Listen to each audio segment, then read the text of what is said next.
Good morning, everyone. So far from Ray and Al and Rick, you've heard about the steps in place that we have for identifying, planning, the idea what to do, mitigation if the worst would happen.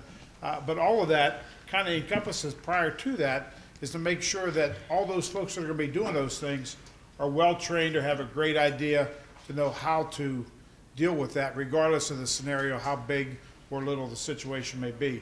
One thing I can assure you that across Pennsylvania, I've been a firefighter for over 40 years, and during that time, flammable liquid hazardous material training and education has been going on in many facets, whether it's coming from the state academy, the national academy, local level instructors through the state academy, or even the Region 13 and some of the other federal components and federal partners.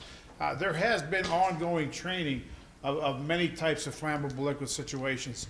And I think as Al or maybe Ray had mentioned, for many, many years, there's been a lot of different types of hazards on our roadways, on our rail lines, on our waterways. So that the uniqueness of the crude oil, though new to many of us as far as dealing with them from the larger size of the trains and the mechanism that's being transported across our Commonwealth and across the country, the idea of dealing with something volatile is nothing new when it comes to the emergency services. Although in response to things that have gone on of late, especially some of the disasters, the one in Canada, the one in West Virginia, which I'm sure we're going to hear about shortly, the federal government and the Department of Transportation and their Pipeline Hazardous Materials Safety Administration folks have come up with a new program to supplement the training and education that's been going on over the years. And it's also tied in, as Rick had said, tied into the rail industry themselves. They have been very great partners in making sure that the emergency service providers across the Commonwealth, again, whether it's in a rural small community that sees several trains a day, or even in these larger urban areas that was described earlier, that sees many trains a day, and many trains of mixed loads, not just from the crude oil. The instructors from the academy already have a large background in many of the things that we deal with, as you could see, from the crude oil to alcohol and all other types of things that are out there. Our instructors have gone not only to out in Pueblo, Colorado, but also have had other experts into the academy to train and make them ready so they can in turn go out and teach other emergency service providers.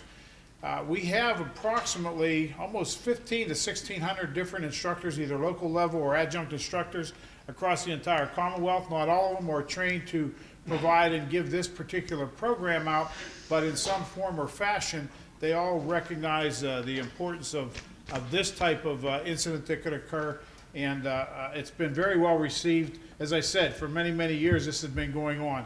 Now, when you look at the number of hours that maybe are being dedicated to some of these things, you would think that that's not near enough time or effort to put into this. Now, granted, that's just the basics that are worked on. There's always continuing education that goes on and moving forward on that. It seems like today you're going to see a lot of pictures of trains. The module itself contains several different components that they will look at and understand. And you understand we also give 3 different challenging situations. Obviously, this would be one of the ones that none of us ever want to see, but the worst case scenario always has to be talked about and looked at. Kind of probably similar to what was going on in West Virginia and up in Canada not too long ago. Along with that, obviously you have a mid-range type situation would occur, or the very basic where you have a tank car that's leaking, sitting either in a yard getting ready to be moved, or something that may even actually be in transit. We have the program is ready and it's ready to go out. Unfortunately, until something called a budget gets completely taken care of, we have not been able to initiate some of the new programs. Not to fear, though, as I said earlier, the existing programs that we have also somewhat cover what's going on. The PowerPoint is out on the table if you didn't pick one up. This is just a picture of, again, some of a small issue. This is our flammable liquids pit up at the Fire Academy in Lewistown. And again, it's a training education on a smaller version of what goes on. But again, we've used the volatility of the Bakken crude all the way down to just regular diesel fuel to show the difference in what the individuals have to do to extinguish those type fires.